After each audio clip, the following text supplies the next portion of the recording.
권리 분석에 대한 엑기스만 심혈을 기울여서 이야기해 보도록 하겠습니다. 교재를 보면서 이야기하지 않겠습니다. 권리 분석은 가장 기초적인 건데 초보자들이 가장 많은 시간을 할애하는 부분입니다. 개념을 이해하고 가시면 아무것도 아닌데, 그런데 개념을 이해하지 못해서 굉장히 어렵게 느껴지는 거라고 보입니다. 뒷 배경부터 이야기를 하겠습니다. 항상 질문을 잘 하셔야 공부를 잘하게 되어 있습니다. 권리 분석은 왜 할까에 대해서 생각을 해보셔야 합니다. 자, 이제 권리 분석에 대한 이야기를 해보겠습니다. 권리 분석은 입찰자, 그러니까 투자자 입장에서는 결국은 낙찰 대금 외에 추가로 인수하는 권리가 있느냐 없느냐를 따져보기 위해서 권리 분석을 하는 거겠죠. 권리 분석을 하는 가장 기초적인 이유는 인수하는 권리가 있는지에 대한 거고, 그 인수하는 권리는 눈에 보이는 것과 눈에 보이지 않는 것 두 가지로 나뉩니다. 첫 번째, 눈에 보이는 것은 등기사항에 남는 권리를 이야기하는 거겠죠.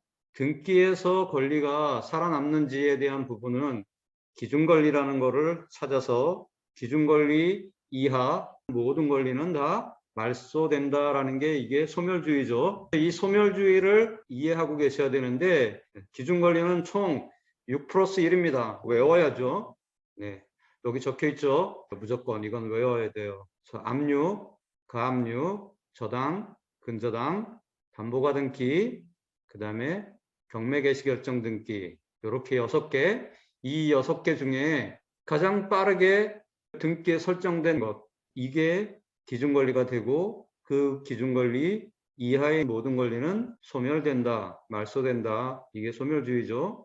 말소주의라고 하기도 하고요. 그런데 플러스 전세권이라고 해놨죠. 전세권은 기준권리가 될 때도 있고 안 될 때도 있고, 그렇기 때문에 총 7개라고 하지 않고 6 플러스 1이라고 합니다. 전세권이 용익 물권이죠. 사용하고 수익 낼 수 있는 권리. 전세권 등기를 하면 세를 줄 수도 있어요. 이걸 전차권이라고 하죠. 보통 임대차 계약을 하면 임차인이 또 다른 임차인에게 세를 주려면 집주인의 동의를 구해야 되죠. 그렇지만 전세권을 등기하면 그런 동의가 필요 없습니다. 전세권은 물권이기 때문에 사용하고 수익 볼 수 있는 권리가 있기 때문에 전세권자는 집주인의 동의 없이도 전차 계약을 할 수가 있습니다. 전세권은 물권으로서 임의경매를 신청할 수가 있습니다. 임의경매를 신청한 전세권인 경우에는 기준권리가 됩니다. 두 번째, 전세권자가 배당 요구를 했어요. 그러면 기준권리가 될 수 있습니다. 그런데 그럼에도 불구하고 배당 요구를 했거나 임의경매 신청자인데도 불구하고 전세권은 기준권리가 되지 않을 때도 있습니다. 복잡하게 느껴질 수 있는데, 이거는 듣고 보면 되게 단순한 논리입니다. 경매 물건의 전체 전세권을 설정한 자라면 당연히 기준권리가 됩니다. 그렇지만 부분의 전세권을 가진 자가 배당 요구를 했거나 임의경매를 신청했거나 하는 경우에는 부분 전세권이기 때문에 기준권리에 권리가 없습니다. 무슨 얘기냐? 지하층에 살고 있는데 지하층만 전세권을 설정하고 사는 이런 전세권은 배당 요구를 했든 경매를 신청했든 상관없이 기준권리가 될 수가 없습니다. 건물 전체에 대한 전세권이 아니고 지하층에 대한 전세권자이기 때문에 기준권리로서의 능력이 없다는 거죠. 정리해드립니다. 기준권리는 6 플러스 1이다. 하나만 있더라도 기준권리 포함 말소니까 다 말소가 됩니다. 가끔 공매에서는 압류자 하나만 있는 경우도 있죠. 위임기간 이렇게만 돼 있는 경우 있어요. 위임기간도 압류라고 말씀드렸죠. 그러니까 그 압류가 기준권리고 기준권리 포함 스스로 말소죠. 그러니까 그런 경우에 없어진다는 거죠. 6개는 외워야 되고, 전세권은 온전한 전세권자일 때 경매를 신청했거나 배당을 요구했거나 이런 경우에만 기준권리로 인정이 된다라고 생각하시면 되죠. 지금 등기상에서 인수하게 되는 권리를 찾는 방법을 설명드렸죠. 두 번째는 보이지 않는 권리를 찾는 방법이죠. 보이지 않는 권리는 여러분들이 특수경매에서 많이 들었던 유치권, 법정지상권이라는 게 존재하죠. 이거는 짧은 시간에 설명드릴 수 없는 방대한 내용입니다. 따로 학습을 해야 되는 내용이니까 오늘 논외로 하겠습니다. 그러면 마지막 하나 남은 거, 대항력 있는 임차인이죠. 대항력 있는 임차인을 찾아내는 방법에 대해서 설명을 드립니다. 권리 분석을 이해하기 위해서는 대전제가 먼저 머릿속에 박혀 있어야 합니다. 체납 세금은 영원히 체납자의 몫이다. 저한테 가장 많이 들어오는 질문 중에 하나가 참 이해할 수 없는 질문이긴 한데 초보자들에게는 되게 근심거리가 되는 것 같아요. 조세 채권이 10억이 넘어요. 그런데 낙찰 대금이 3억밖에 안 돼요. 그러면 나머지는 어떻게 되나요? 낙찰자가 떠안게 되는 일은 안 생기나요? 이런 질문하시는 분들 너무 많아요. 딱 못 박아서 설명드릴게요. 우리나라 자유민주 경제사회에서는요, 경매물건, 공매물건을 돈 주고 산다고 해서 그 사람이 내지 않은 체납세금을, 그 사람이 갚지 않은 채무 금액을 떠안게 되는 일은 절대로 발생하지 않습니다. 그런다면 누가 경매, 공매를 하겠어요? 그죠? 그러니까 참 너무나 상식적인 이야기인데 그런 것 때문에 고민하는 분들이 너무너무 많다는 거예요. 네, 제가 강의하면서 느끼는 건 참 상식적인 것을 떠나서 이상한 생각을 하시면서 두려워하시는 분들이 너무너무 많다는 거예요. 체납세금은 영원히 체납자의 몫이다. 채무 금액도 영원히 채무자의 몫이다. 낙찰자가 그 사람의 소유 물건을 경매나 공매로 낙찰받았다고 해서 그 사람이 안아야 될 체납세금, 그 사람이 책임져야 될 채무 금액을 떠안게 되는 일은 절대로 발생하지 않습니다. 그런 거에 대해서 고민하실 필요가 없어요. 그러면 그 세금은 어떻게 되나요? 하고 또 질문하시는 분들이 있는데요. 그냥 손실 처리됩니다. 내야 될 사람이 낼 금액이 없는데 누구한테 청구하겠습니까? 그냥 손실 처리되는 거죠. 수십억, 수백억이 받을 체납세금이 있어도 체납자가 못 내면 그냥 그걸로 끝입니다. 이 권리 분석을 하게 된 두 번째 이유는 우리의 관심을 한 몸에 받는 특별한 존재가 있기 때문입니다. 그 특별한 존재가 임차인이에요. 지난 시간에 공부했던 임대차 보호법, 특별한 법을 만들어서 보호를 해주고 있는 임차인이 있기 때문에 권리 분석하게 되는 거예요. 그죠? 여기서 이해하기 쉽게 설명하려고 이렇게 설명드립니다. 자녀를 한번 생각해 보세요. 자녀들 다 있잖아요. 부모들의 관심을 한 몸에 받고 있는 자녀들, 그 자녀가 영어 학원에서 나와서 수학 학원에 가야 될 시간이 됐는데 수학 학원에서 도착했다는 알람이 오지 않아요. 그러면 급하게 찾죠. 어디 가서 또 게임하고 있나? 친구들한테 연락해서 걔 소재를 확인하고 수학 학원에 가도록 멀리서도 다 확인을 하죠. 내 새끼 이론이라고 그러는데요. 제가 만든 이론입니다. 우리는 권리 분석을 할 때 내 새끼를 임차인이라고 생각을 하자는 거예요. 임차인이 내 새끼니까 내 새끼가 어디 가서 뭘 하는지를 다 확인해 봐야 되겠죠. 내 새끼가 임차인이라고 생각하고 임차인을 늘 쫓아다니시면 됩니다. 그래서 이런 이야기 드리고 싶어요. 임차인이 없는 물건은 권리 분석을 어디까지만 하면 돼요? 등기가 깨끗해지는지만 보면 된다는 거죠. 이건 무슨 얘기냐면 임차인 때문에 권리 분석을 하게 되는데 보고 있는 물건이 임차인이 없는 물건이다. 그러면 권리 분석은 눈에 보이는 권리만 분석하면 됩니다. 등기만 분석하면 된다는 거죠. 아까 설명드렸죠. 기준권리 6개 중에 하나를 찾아서 가장 빠른 게 기준권리가 되고 그 기준권리 포함, 이하, 말소. 그러면 권리 분석은 그걸로 끝입니다. 당해세니 법정기일이니 이런 것 때문에 고민하실 필요가 없는 거죠. 그러니까 임차인이 없는 물건, 대표적인 물건이 뭐죠? 토지죠. 토지는 사실 현실적으로는 임차인이 있을 수 있어요. 토지도 돈 주고 빌려서 농사 지을 수 있거든요. 그런데 그 토지를 빌려서 농사 짓는 임차인, 그 사람을 보호하는 법이 현실적으로 없어요. 주택 임대차 보호법 들어봤죠? 상가 건물 임대차 보호법 들어봤죠? 그렇지만 토지 임대차 보호법을 보신 적이 없죠. 토지의 임차인은 법으로 보호하지 않아요. 그래서 설사 임차인이 존재한다 한들 법으로 보호받지 못하는 임차인이기 때문에 고민하실 필요가 없다는 거죠. 그죠? 권리 분석을 하는 이유는 임대차 보호법이 있기 때문에 권리 분석을 하는 거거든요. 그런데 토지에 대한 임대차 보호법이 존재하지 않기 때문에 토지 물건은 임차인을 조심할 필요가 없다는 거죠. 법적으로 인수하게 되는 권리가 존재하지 않게 되는 거죠. 그러면 토지를 낙찰받아서 가봤더니 토지를 임차해서 농사 짓고 있는 사람이 있어요. 근데 그 사람은 법적으로 권리를 주장할 수 있는 게 없어요. 그러면 우리는 그냥 나가세요라고 하면 되겠죠. 그런데 그 사람이 주장할 수 있는 근거가 되는 법이 하나 있긴 해요. 그게 뭐냐면 민법에서 보장하고 있는 경작물 수확권이라는 게 있어요. 농사지은 사람이 농사지은 작물의 결과물을 추수할 수 있는 권리는 있어요. 그러니까 그 사람이 나 이거 수확할 때까지 못 비켜줘요 라고 할 수 있는 부분이 있어요. 그런데 그것도 여기 농작물 다 수확하면 얼마예요? 그거 일시불로 드릴 테니까 빠져주세요 라고 할 수 있는 거죠. 아니면 진짜 농작물을 수확할 때까지 기다려줬다가 수확하고 나면 권리를 주장하면 되겠죠. 그래서 토지 같은 경우에는 임대차 보호법이 존재하지 않기 때문에 권리 분석을 눈에 보이는 등기만 하면 된다는 거죠. 그래서 기준권리 찾아서 이하 말소 이렇게 그걸로 끝난 겁니다. 거기에도 당해세가 있고 법정기일이 있겠지만 고민할 필요가 없죠. 왜냐? 법정기일과 당해세는 배당에서 돈 어떻게 받아가느냐의 차이거든요.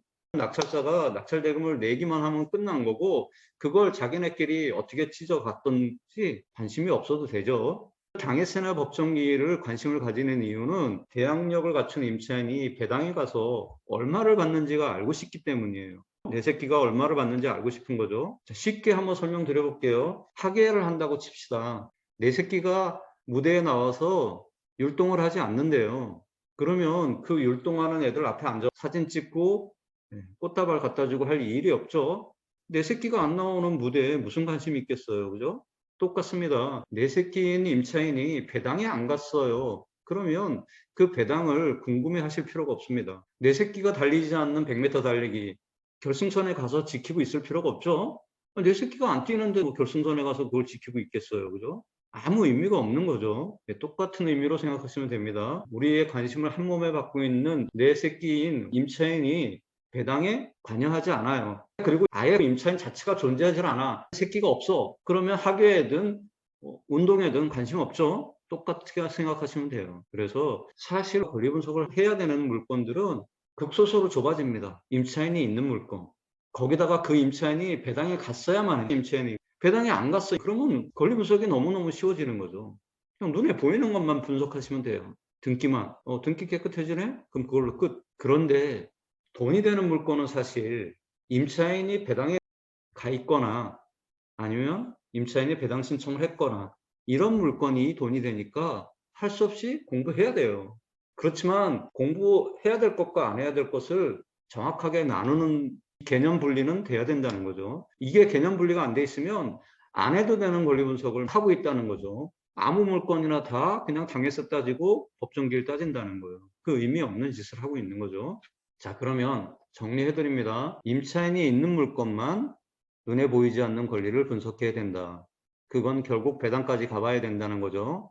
왜냐하면 배당에 가서 그 임차인이 얼마 받는지 그게 최종적으로 결정이 돼야 내가 떠안게 되는 금액이 결정이 되죠. 그러니까 임차인이 배당 요구를 한 경우에만 모든 권리 분석을 다 하는 거고요. 임차인이 없다. 아니면 임차인이 있는데 배당 요구를 하지 않았다. 그러면 눈에 보이는 권리만 보면 된다.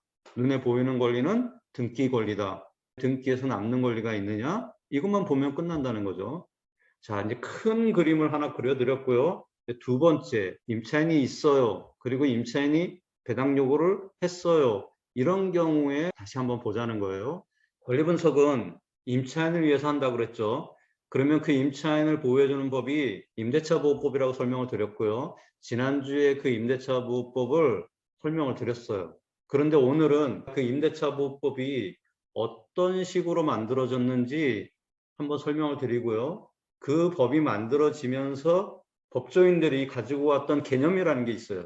법을 만들기 위해서 어떻게 노력했고 어떤 방식으로 임차인들을 도와주려고 이 법을 만들어졌는지 큰 틀을 먼저 한번 설명을 드릴게요. 사적 계약 자유의 원칙에 의해서 계약을 하고 수많은 사람들이 임차인 채권자가 되는 거죠. 임차보증금을 맡겼으니까 그 돈을 나중에 돌려받아야 되니까 이렇게 단순히 채권자가 된 이 임차인들이 자기가 임차한 집이 경매나 공매로 넘어갔을 때 돈을 되찾지 못하는 상황이 벌어지면서 길거리로 내쫓기게 되었죠. 그래서 정치인들이 법을 만들기 시작합니다. 쟁쟁한 법조인들이 태스크포스 팀을 만들어서 법을 만들려고 한 자리에 모였어요.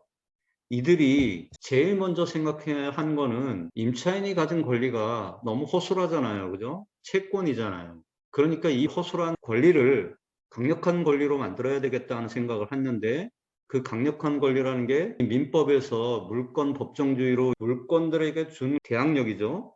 대항력이라는 건 소유권 가지고 이야기해 볼게요. 내가 이 아파트를 소유했어. 그러면 노터치 할 수 있게 만드는 권리가 있죠. 내 집이니까 건드리지 마. 내 집이니까 못 들어와. 내 집이니까 너 주거침입죄야. 뭐 이렇게 항변할 수 있는 권리. 그게 대항력이거든요. 법에서는 어떻게 표현됐냐면 제3자에게 효력이 생긴다. 제3자에게 효력이 생긴다. 건드리지 마. 노터치. 내 거야. 라고 할 수 있는 권리. 그게 대항력이다. 그 대항력이라는 개념을 주택임대차보호법을 만들면서 가져오는 거예요. 그 개념을 차입해 온 거예요. 그러면서 어떻게 법률 요건을 갖추면 임차인들에게 대항력을 줄 수 있을까라고 생각하면서 이 법을 만들었다는 거예요. 그게 주택임대차보호법 3조 대항력 등 거기에 있죠. 임차인은 주택을 인도받고 주민등록을 하면 그 다음날부터 제3자에 대해서 효력이 생긴다. 거기서 그 법률 요건이 딱 정해져 있죠. 등기하지 않아도 주택을 인도하고, 주택을 인도한다는 거는 잔금을 치르고 집주인한테서 키를 받는 거예요. 도어락 비밀번호를 받는 거예요. 이게 주택의 인도예요. 사실 이것 때문에 초창기에는 소송이 굉장히 많았어요. 도대체 뭐가 주택의 인도냐? 집에 이사 가야만 주택의 인도가 아니냐? 이것 때문에 다툼이 많았어요. 그렇지만 최종적인 판례는 뭐예요? 집주인한테서 키 받으면 주택을 인도받았다고 인정하는 거예요. 도어락 비밀번호를 받았다? 그럼 주택을 인도했다고 인정해 주는 거예요. 그래서 주택을 인도받고 주민등록, 전입신고하면 주민등록을 한 것으로 본다. 이렇게 뒤에 써놨죠. 그래서 주민등록과 전입신고는 이퀄이에요. 그래서 전입신고 하는 거예요. 정확한 용어는 주민등록이에요. 그렇죠? 주택임대차보호법은 주택을 인도받고 주민등록이고, 상가건물 임대차보호법은 건물을 인도받고 사업자 등록이고. 그렇죠? 이렇게 딱딱 라임이 맞죠? 주택인도 주민등록, 건물인도 사업자 등록, 똑같이 인도 등록 이렇게 돼 있죠. 그러나 하나는 주택이고 하나는 건물이고 하나는 주민등록이고 하나는 사업자 등록이고, 이런 식으로 하면 그 다음 날부터 제3자에 대해 효력이 생긴다. 이게 대항력이에요. 이게 권리예요. 그래서 처음에 주택임대차보호법, 상가건물 임대차보호법을 만들 때는 법조인들이 뭐라고 생각했냐면요, 이 권리로 임차인을 지켜야 되겠다고 생각한 거예요. 그러니까 한마디로 주택을 인도받고 주민등록을 하면 그 다음 날부터 대항력이 생긴다. 그러니까 대항력 갖추면 집주인한테 준 보증금 그 금액 지키게 해줄게 라는 약속입니다. 주택임대차보호법, 상가건물 임대차보호법의 약속이 그런 약속이에요. 한마디로 채권을 물권화하는 거예요. 왜냐하면 물권이 가진 대항력을 채권자에게 주는 거잖아요. 옛날식으로 얘기하면 쌍놈을 양반 만드는 거죠. 뭐가? 특별한 법이. 법을 가지고 하지 않으면 누구도 따르지 않을 거니까. 그래서 따로 법을 만들어가지고 야, 이거는 그냥 채권이지만 그냥 물권처럼 인정해. 두 말 말고 그냥 인정해. 왜? 법을 만들었잖아. 특별한 법을. 그러니까 민법 어쩌고 저쩌고 물권 어쩌고 따지지 말고 특별한 법으로 얘 지킬 거니까 그냥 물권처럼 인정해. 이렇게 강력하게 법을 만든 거죠. 그리고서 그 법의 법률 요건은 너무너무 간단하게 만든 거예요. 현실에서 일어날 수 있는 일을 법률 요건으로 만든 거죠. 계약할 때 등기 보고 깨끗해. 그러면 계약하고 그 다음에 한 달 뒤에, 두 달 뒤에 잔금 치를 때 직전에 또 등기부 떼봐. 그래서 깨끗해. 그러면 잔금 치르고 키 받아. 그리고 가서 주민등록해. 그러면 너한테 대항력 줄게. 그러면 너는 보증금 무조건 지키게 해줄게. 이 약속이에요. 그래서 그게 3조예요. 아예 법으로 가봅시다. 대항력 등 임대차는 그 등기가 없는 경우에도 임차인이 주택의 인도와 주민등록을 마친 때에는 그 다음 날부터 제3자에 대해서 효력이 생긴다. 이 경우 전입신고를 한 때에 주민등록이 된 것으로 본다. 대항력은 법률 요건이 딱 두 가지입니다. 주택의 인도, 주민등록. 주택의 인도와 주민등록과 확정일자까지 받아야 대항력이 있다고 얘기하시는 분들이 가끔 나타나는데 터무니없는 얘기입니다. 잘못 배운 거예요. 법률에 나오잖아요. 항상 기준은 법률입니다. 법률에 주택의 인도와 주민등록을 마치면 그 다음 날부터 3자에 대해서 효력이 생긴다. 대항력이 생긴다라고 딱 못 박아놨죠. 딱 두 가지입니다. 주택을 인도받고 주민등록 전입신고하면 그 즉시 대항력이 생겼으면 좋았는데 그 다음날부터라고 하는 바람에 그 다음날 0시부터 효력이 생기는 거죠. 이것 때문에 수많은 사람들이 또 울었습니다. 여지껏 안 바뀌고 있습니다. 여하튼 간에 임대차 계약을 한다 그러면 두렵습니다. 막을 방법이 없잖아요. 그 다음날 0시부터 효력이 발생하니까. 그래서 아직도 빈틈이 있는 법입니다. 그럼에도 불구하고 이 법은 굉장히 많은 사람들을 도왔습니다. 왜냐면 그동안 없던 대항력을 이 법이 임차인에게 주었거든요. 자, 이게 3조 대항력입니다. 그러면 대항력은 확정일자하고 상관없이 생긴다는 걸 확인하셨죠?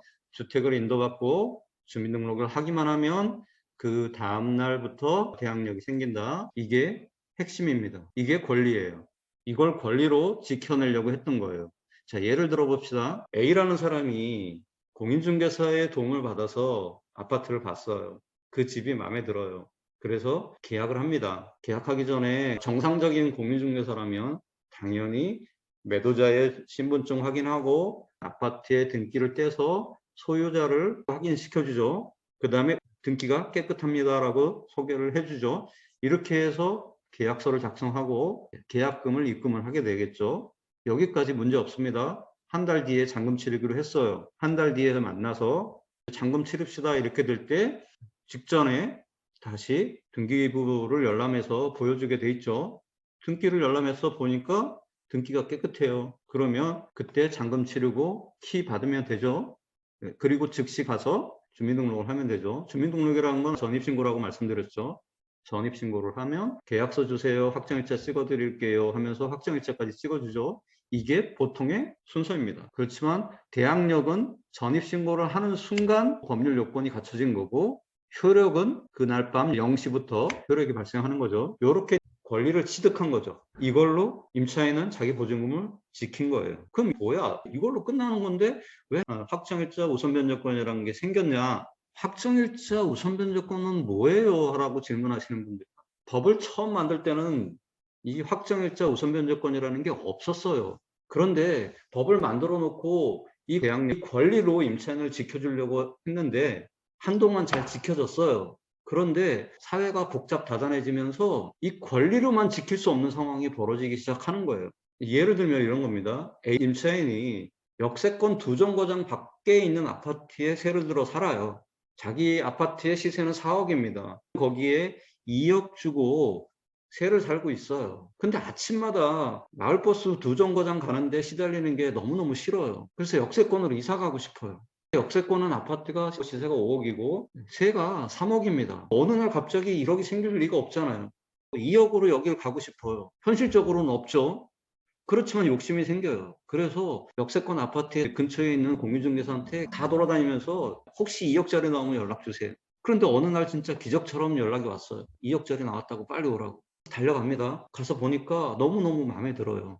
같은 금액 2억으로 역세권으로 이사 갈 수가 있는 상황이 벌어진 거예요. 이럴 때 의심이 들죠. 이 주인이 총 맞았나? 왜 3억짜리 2억에 내놨을까? 이 생각 안 들면 바보죠. 그래서 공인중개사한테 물어봅니다. 사장님 이거 왜 2억에 나왔어요? 아 사실은 선순위 근저당 5천이 걸려 있습니다. 그래서 3억에 내놨더니 세가 안 나가서 이분이 2억으로 낮췄어요. 이번에 기회예요. 얼른 계약하세요. 선순위 근저당권자가 있다 그러면 무서운 거잖아요.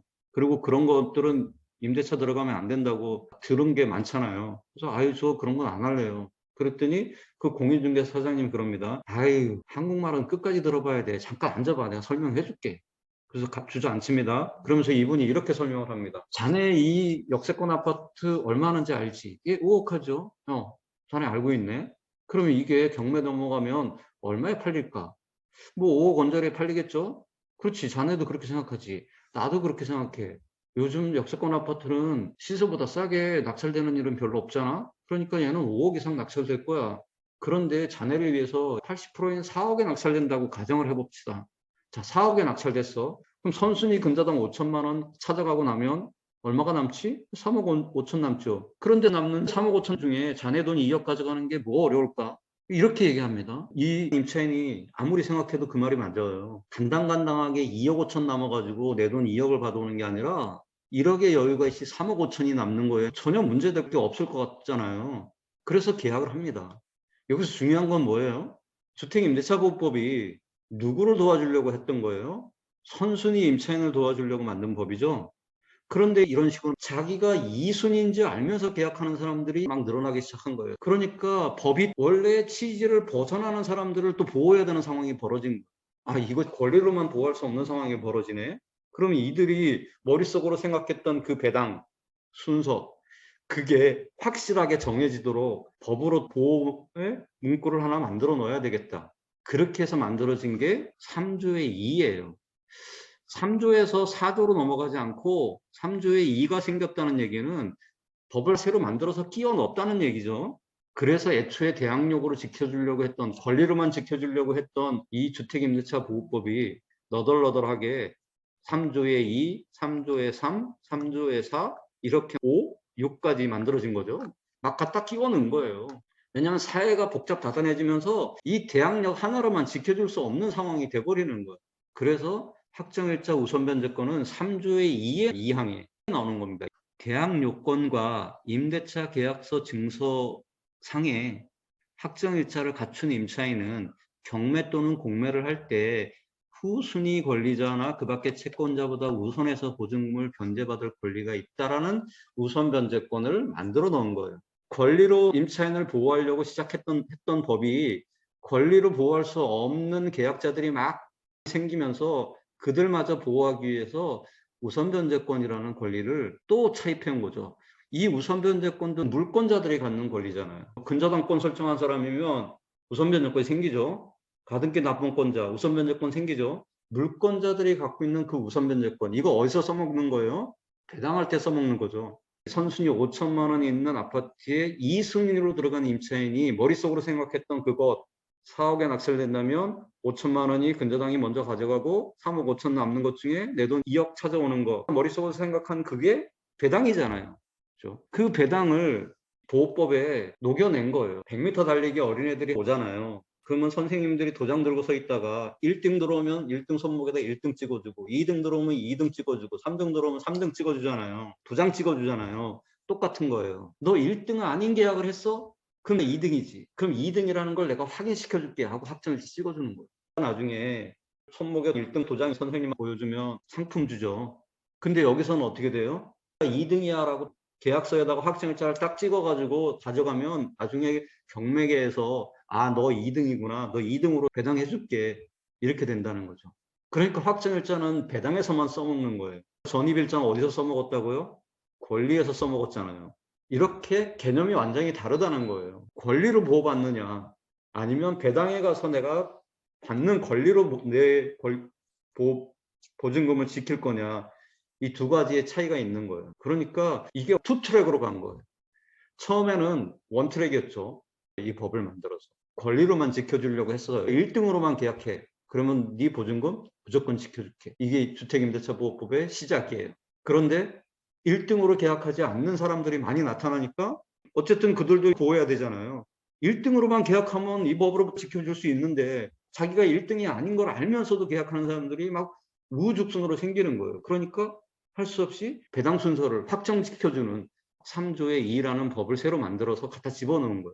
대항 요건을 갖추고 계약서에다가 확정일자를 찍으면 그게 배당 순서가 되는 거예요. 그게 우선 변제권이 생기는 거야 라고 법을 추가로 만들어 놓았다는 거죠. 두 번째 트랙이 생긴 거죠. 그러니까 세컨 트랙이 생긴 거예요. 퍼스트 트랙은 권리로 지켜주겠다는 약속이었고요. 세컨 트랙은 배당에서 받을 수 있게 해줄게 라는 약속입니다. 그러니까 권리 분석은 퍼스트 트랙과 세컨 트랙의 두 가지 개념을 이해하고 계셔야만 권리 분석이 정확하게 된다는 거예요. 어느 정도 이해가 되셨나요? 저는 쉽게 이야기한다고 이야기했는데 이게 이해가 돼야만 권리 분석이 안개 속에 가리지 않고 완벽하게 이해가 되는 거예요. 퍼스트 트랙 권리와 세컨 트랙 배당의 순서는 완전히 다른 개념이에요. 그러면 이렇게 두 가지 개념이 생겼는데 권리에서도 1등이야. 그런데 이 사람이 확정일자까지 가졌어. 그러면 이 사람은 양나라의 건물 가진 거예요. 그죠? 두 가지 다 쥔 거죠. 두 가지 다 진 사람은 권리로도 자기 보증금을 지킬 수 있고요. 배당에 가서도 자기 보증금을 지킬 수가 있죠. 이렇게 양나라의 건물을 가진 이 사람이 배당을 신청했어요. 배당에 가서 돈을 어떻게 받느냐에 따라서 낙찰자가 달라지는 거죠. 대항력으로 권리를 지킨 사람이에요. 이 사람은 보증금을 무조건 지킨다 그랬죠. 가만히 배당을 신청하지 않으면 낙찰자가 와서 100% 떠안는 거예요. 그런데 이 사람이 배당도 한번 신청해 볼까? 하고 배당을 넣었어요. 그러면 배당에 가서는 순서대로 돈을 받는 거잖아요. 순서대로 받다 보니까 임차보증금의 30%밖에 못 받았어. 그런데 권리에서는 약속이 됐었잖아요. 보증금 다 지켜준다고. 그러니까 70%는 낙찰자가 와서 떠안아야 돼요. 이해되시죠? 배당에 가서 한 푼도 못 받았어. 그러면 역시나 낙찰자가 와서 다 떠안아야 돼요. 배당에 가서 70%를 받았어. 그러면 낙찰자가 와서 30%만 떠안으면 돼. 이것 때문에 복잡해지는 거죠. 그래서 임차인이 있고 그 임차인이 배당 요구를 했을 경우에 권리분석이 복잡해지긴 하는데 우리가 투트랙을 이해한다면 임차인의 상황을 정확하게 꿰뚫어 볼 수가 있죠. 이 사람은 대항력으로 자기 보증금을 지키기로 확정되어 있는 사람이야. 그러면 그걸 배당해서 받느냐 아니면 낙찰자가 나머지를 떠안느냐 이거 계산만 하면 되는 거죠. 이해되시죠? 권리의 개념과 배당의 개념을 이해하지 못하고 이걸 하나로 섞어서 생각하면 너무너무 복잡해지는 거예요. 법정기일은 왜 임차인보다 더 빠르다고 이야기하는지 이게 자꾸 해석이 안 되는 거죠. 권리는 빠르지 않습니다. 배당일 때만 빨라요. 권리는 벌써 끝났어. 이 사람은 1등이야 무조건. 자기 보증금 무조건 지켜. 배당에 가봤더니 임차인보다 더 빠르다고 주장하는 당해세가 나오고 더 빠르다고 주장하는 법정기일이 나올 뿐이지. 배당에서 배당 금액이 달라질 뿐이에요. 1등으로 계약하는 임차인은 자기 보증금을 빼앗길 염려가 전혀 없는 거죠. 이게 핵심이에요. 권리 분석의 핵심이에요. 잠깐 쉬었다가 두 번째 시간에 배당에 관련된 더 자세한 이야기를 말씀드리도록 하겠습니다.